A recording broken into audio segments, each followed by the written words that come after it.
Fossil Pokemon have had it rough for the past few million years, but in Generation 8 things are kind of changing, maybe? Now continuing the previous discussion, the future of Pokemon lies in the Crown Tundra, a place that holds many mysteries, including fossil Pokemon.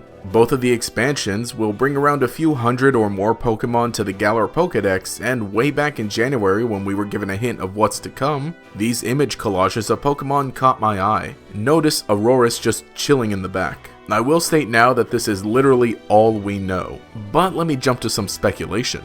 If Aurorus is returning, it might be possible that its counterpart Tyrantrum will be returning as well. Now I could see why just Aurorus would be in the Crown Tundra, because it fits the environment, but if Aurorus is a fossil Pokemon, it might be expected that the other fossil Pokemon are with it. And I might be jumping to conclusions by assuming that it's possible several other fossil Pokemon could be added back through the Crown Tundra. Also, I'm not going to say whether or not I've taken a peek at some of the leaks that may or may not confirm this, but yeah.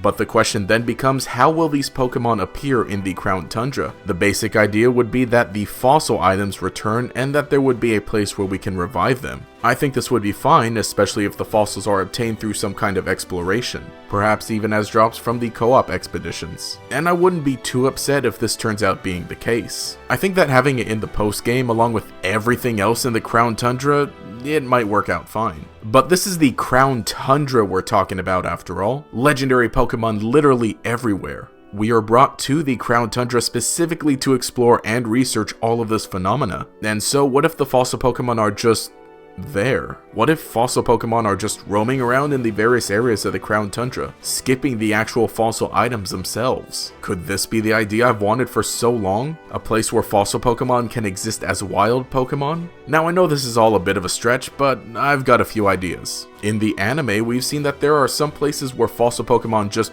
exist, like they've been hiding and living in seclusion from humans for years. This ain't exactly realistic, but this is a sci-fi fantasy video game franchise where much weirder things have happened. But it also ties in with another theory about the Crown Tundra that I've discussed before. Now, there appear to be giant caverns underneath the entire Galar region, like a hollow earth. This is where all the max raid battles take place. In other works of fiction that utilize Hollow Earth as an idea, they often use it as a way for prehistoric creatures to continue living to modern day. So what if the Crown Tundra is home to deep caverns that serve as homes for fossil Pokemon? Sounds plausible. The other idea, which goes along with what I said about Eternatus and the Crown Tundra before, is basically, well, I theorize that a large concentration of max energy has caused dimensional irregularities that bring legendary Pokemon to the raid dens in the Crown Tundra. But what if max energy not only bends space, but also time? Maybe the large concentration of max energy that's hypothetically amassed underneath the Galar region has also opened up time portals and brought prehistoric Pokemon into the Crown Tundra. Yeah, that's even more far-fetched, but I would so love it if that were the case. The dimensions and timelines in Pokemon are already crossed to oblivion, so realistically, this just might be the best way to bring an update to the fossil Pokemon. But I mean, these are some really big aspirations. I'd be fine with just having the fossil items return as long as there's some challenge to obtaining them, as well as a proper research facility to revive them.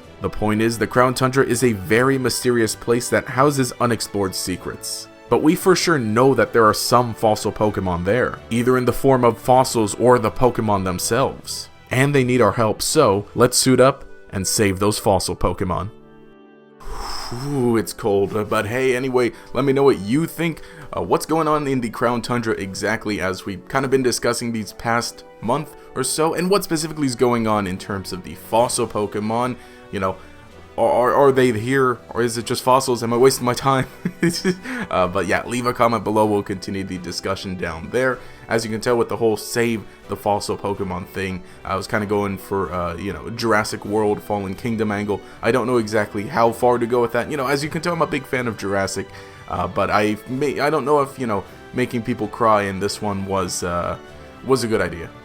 Nah, you know what, go ahead. But anyway, yeah, let me know what you think in the comments below. Thank you so much for watching all the Fossil Week videos. Should be one more at least tomorrow, give or take. But your support's just been so good, so much so appreciated, and I've been reading all your comments. It's real interesting to see, you know, what you guys think of Pokemon fossils or fossil Pokemon in Generation 8, give or take, you know, with the last video. But anyway, thank you so much, because now we can go into the Crown Tundra, save all these little fossil Pokemon again, whether they be fossils or the actual guys. But let's go ahead, soon up, and we'll find out in fall when we get the DLC. But anyway, if you enjoyed the content, remember to leave a like and subscribe to show your support. You can enable notifications by clicking the bell icon next to the subscribe button. This will make sure you see each new video as it comes out, and will make you a member of the Chingling Squad. Anyway, this has been GatorEX. Save the fossil Pokemon.